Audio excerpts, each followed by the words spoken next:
There is this scholar in Pakistan, his name is Maulana Tariq Jameel. And Maulana Tariq Jameel was delivering his bayan. And he started. And he was delivering his bayan and he was going through it. And as the bayan was going on and on and on and on, suddenly he described the 7 stages of Jahannam, the 7 stages of Jahim.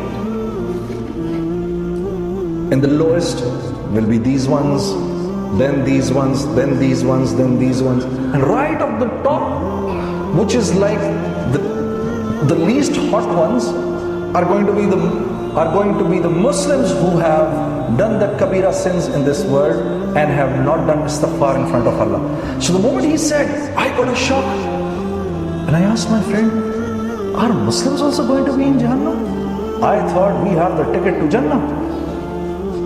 We don't have to go there, do we?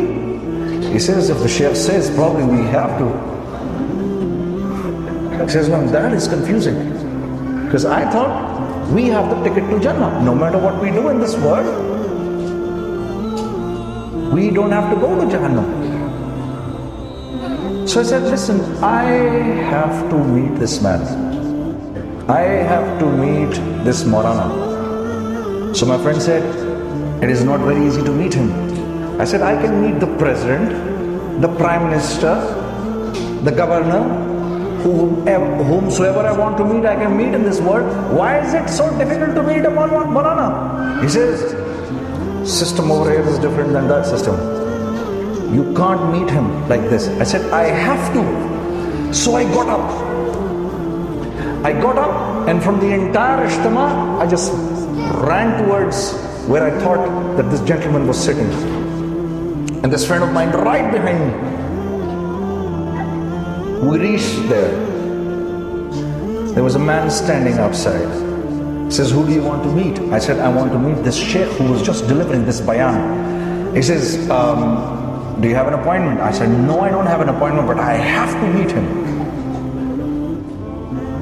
He said, well, let me ask him. So he went inside.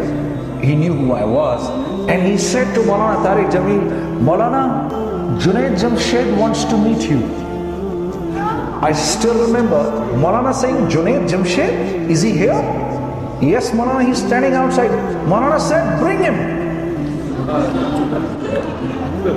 Bring him in. I still remember.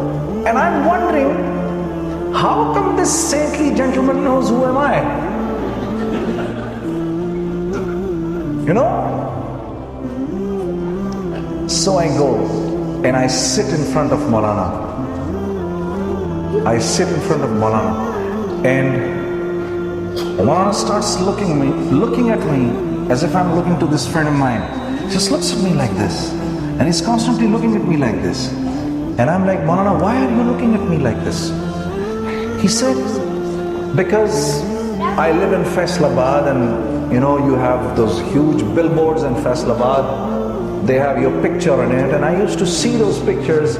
Today, as I was coming to Karachi, you have a huge billboard at the airport, and I looked at you and I said to Allah, oh Allah, is it not possible if I could meet this man? And you're sitting right in front of me. That's what he said to me. So that got me. And I said, Maulana, every male of my age in this country or anywhere in the world, whatever wealth, whatever fame, whatever name they cannot even think of, I have it with me. But why am I so unhappy? Why am I still such an unhappy man? And tears started falling from my eyes. And he kept looking at me. And I just by looking at him, you know, the nur on his face, I looked at him, I was looking at him, and he was looking at me. We were looking at each other. And I was crying, and I said, Maulana, I'm just a very unhappy man. Nobody realizes it. I'm just a machine to make money. And basically that's all. And whatever I wanted to get out of this money, out of this fame, I'm unable to get. Help me. Help me. So he says to me, I have diagnosed your problem. I said, so please help me, tell me what's my problem. I want you all to be a little attentive, because these were those words which absolutely shook my world. People ask me, how did your life change? So Maulana says to me, I have diagnosed your problem. Your problem is, Allah has made us humans from two things. Allah has made us humans from two things. One is the body, which is made up of clay, and the other is the spirit, the ruh, the soul, which is the amr of Allah. These are the words that I am translating, the words that Maulana told me. Because the body is made up of clay, which is in the earth, Allah has kept the requirements of the body, which is made up of clay, inside the earth. The food that we eat comes from the earth. The clothes that we wear come from the earth. The houses that we make, the cars that we build, the computers, the mobiles, the airplanes, everything which is needed by the body, which is made up of clay, is entrenched from the clay, from the earth. On the other hand, the ruh is the amr of Allah. Ruh is the amr of Allah. It has come from the heavens, it has come from the skies. So the requirement of the ruh, the food of the ruh, is also going to come from the sky, not from the earth. Yeah. And he says that serenity, itminan,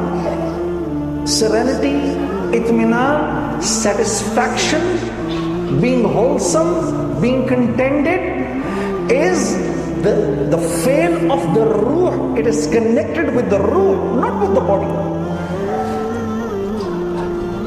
So then he says, what if I put you in a palace made up of gold and I don't let you eat for 4 days? What's going to happen? I said, Maulana, if you do that, I'm going to start shouting, I need some food, give me some bread. He said, that's exactly the shout that your ruh is doing and is making. That the fast cars, the nice clothes, the beautiful house, the money that you make has got nothing to do with me. It has got nothing to do with me. I need my food. So I said, Maulana, then what is the food of the ruh? He said, the food of the ruh, because it has come from the heavens, is also going to come from the heavens. And the food of the ruh are the amr of Allah, the word of Allah, the life of Prophet ﷺ, the sunnah of Prophet ﷺ. So you have to feed the ruh its food. Unless and until you do, it will scream. When it screams, then the mind hurts. Mind hurts. That's why people drink, so that the mind can slow down and the mind can sleep, because the mind is unable to take the screams of the ruh. There's nothing wrong with the mind, but mind wants to sleep because it cannot take it anymore. I said, Maulana, that's exactly what is happening to me. So he said, I said, but Maulana, my whole life is wasted then. I'm 31, 32 right now. This means my whole life is gone. And I started crying. I said, have I just wasted my life? And I cried. And he said, wait, no, life is not wasted.